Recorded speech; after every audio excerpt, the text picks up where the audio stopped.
Hey, if you've been here before, you know the drill. This is not a review or retrospective of any kind.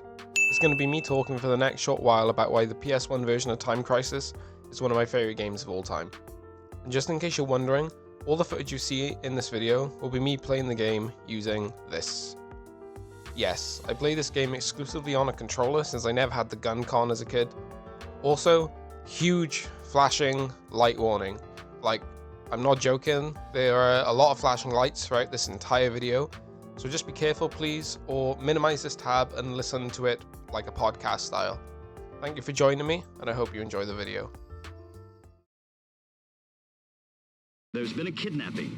It's Rachel, the daughter of the president of Sersia. Get into the castle and rescue Rachel. Sometime, somewhere, someone is plotting a government overthrow. A small republic is in danger. It's time for the one-man army. Richard Miller. She must be dead by now. Joe, come! Rachel McPherson. Since you have traveled so very far, be my guest and let me entertain you. Sherry Delgado.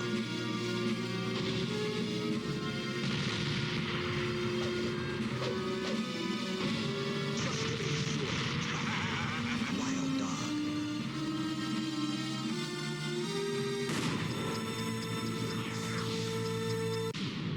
Time Crisis. Ah yes, Time Crisis.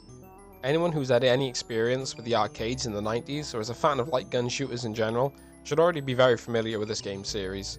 As per usual, let's get the story out of the way first before we get into gameplay, and I use the word story very loosely here, and saying that, I'll let the game do the explaining real quick. Richard, there's an emergency. There's been a kidnapping. It's Rachel, the daughter of the president of Sersia. The kidnapper is believed to be Sharudo, the last blood relative of the royal family. He lives in an old castle on the Northwest Island. He's demanding military secrets in exchange for Rachel's life. The deadline is sunset. We don't have much time. Get into the castle and rescue Rachel.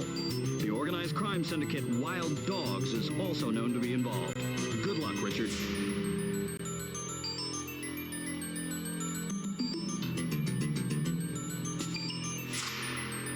Gameplay time.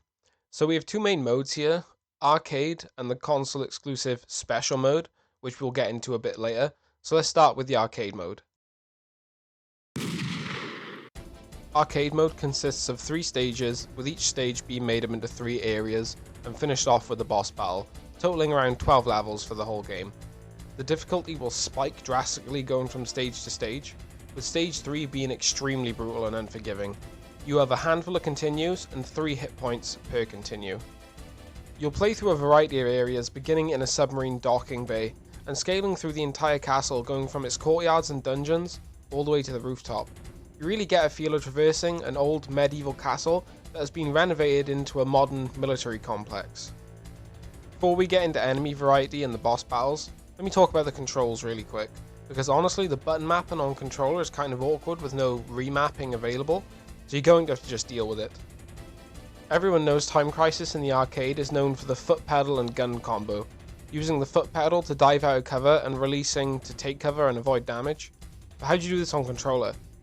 Well, you use either square or triangle to pop out of cover and X or circle to shoot, which becomes awkward when trying to do both at the same time. I tend to use the controller like a fight stick, using one finger for popping out and taking cover and another for shooting.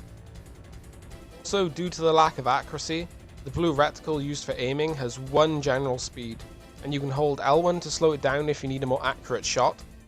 These controls are not really ideal at all, but after some time, you will adjust and get used to it. Enemies come in quite a few different variants. Blues are your typical grunts, not very dangerous and generally just used to fill the screen. Browns are similar to blues, but seem to have a slightly higher chance of doing actual hit point damage to you. Reds are one of the most dangerous enemy types and will almost always do direct damage if they hit you, so they should always be a priority when on screen. We also have RPG, grenade, and melee type enemies who will all get guaranteed damage if they land a hit on you. We also have enemies who use miniguns, but they aren't as dangerous as they seem, and are there more to apply pressure to you instead of doing actual damage, but they can do damage. Also occasionally there will be cannons, cars and helicopters, which don't show up as often, but they can be deadly when they do. Let's get into the bosses, starting with the boss of stage 1, Moz. He pretty much looks like a fusion of a Power Ranger and Wolverine at home. His boss fight is the easiest by far, with him only requiring 3 shots to be beaten. He's also accompanied by a group of his grunts, but they go down to 1 shot each. Moz and his goons also become common enemies from stage 2 onwards, so you'll be seeing more of them through the game.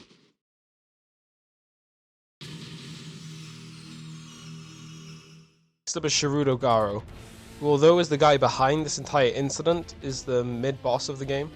He's extremely mobile and throws multiple knives for his attacks. He can be tricky to hit due to his mobility, and periodically throughout his fight, common enemies will come to assist him. Compared to Moz, Shirudo takes significantly more damage to take down, and his fight is even split into 3 separate phases, and I think he might be my favourite boss in the game.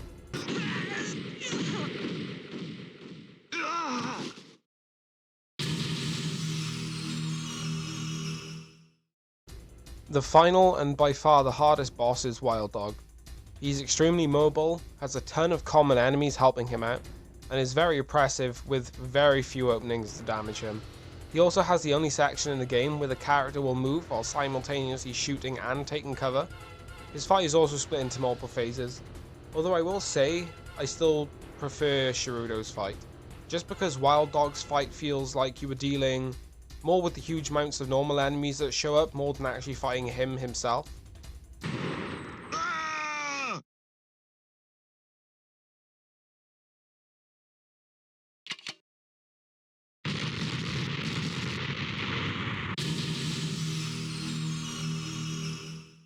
Frankly, this arcade mode is amazing.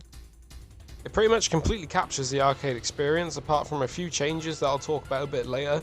But for now, let's start talking about the special mode exclusive to the PlayStation version.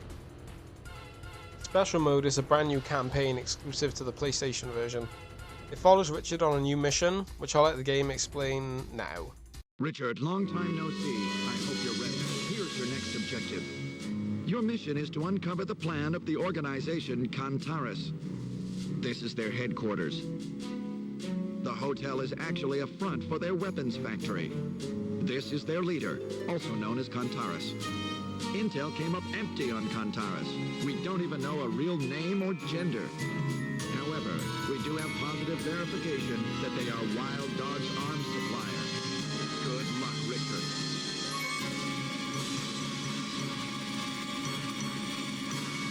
The interesting thing about this mode is that it has branching paths depending on your performance, and in order to get the best possible ending, you will need to perform near perfectly, and after many failed attempts, I gave up on trying to get the best ending.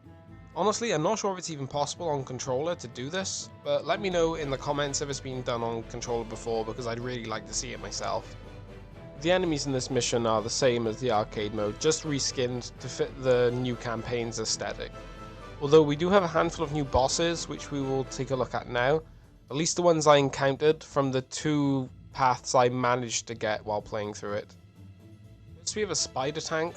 This boss was honestly a pushover. He just runs around doing nothing and then charges you, which you can just take cover from, a few clips of ammo, and he's done. Pretty crappy boss, if I'm honest. Second boss, and by far the hardest, and my favourite from the special mission, is this ninja assassin guy. He's fast, mobile, very aggressive, and throws his ninja stars at you relentlessly. He'll also sometimes pop up right in front of you to catch you off guard and deal damage very fast. Easily the best boss that I encountered, in my opinion. Third and final boss I encountered was this mecha discount Metal Gear. Very similar to the spider boss, except this guy actually has ranged attacks that he will spam you with relentlessly. It will charge you every now and then and use a flurry of melee attacks you can just hide from and dodge. This was also the only 2-phase boss fight in this mode, but both phases were pretty identical, with the only real thing changing was the boss becoming a lot more mobile in phase 2. Overall, I think it was a good idea to include this additional mode for the home release. It bulks up the package to give home players a lot more content, and also a reason to purchase the home version, even if you had access to an arcade cabinet at the time. quickly mention the OST because I forgot to do that during my last video about Dino Crisis 2. But the OST, quite frankly, is an absolute banger. A few songs have been playing in the background throughout this video, but I highly recommend going and listening to the OST if you have a chance, because it's a really good listen. Before I wrap up the video, I'll quickly mention two of the differences between the arcade and home port versions of the game. I think it goes without saying that the home consoles were nowhere near as powerful as the arcades at the time. So to counter this, the game's frame rate was cut down significantly from the arcade version. Also, there are less enemies on screen at a time. It goes without saying that the graphics also took a downgrade to get the game running well, but still, with all that being said, I think for the time, this was one hell of an arcade port and stands as another one of my favourite games of all time. So, if you made it this far, thanks again for watching my video. As per usual, I'll leave a little hint at the end for what game I'll cover next. If you want to see me cover one of your childhood games or one of your favourites, remember to leave it in the comments down below. Thank you for watching, and I'll see you all next time. Peace.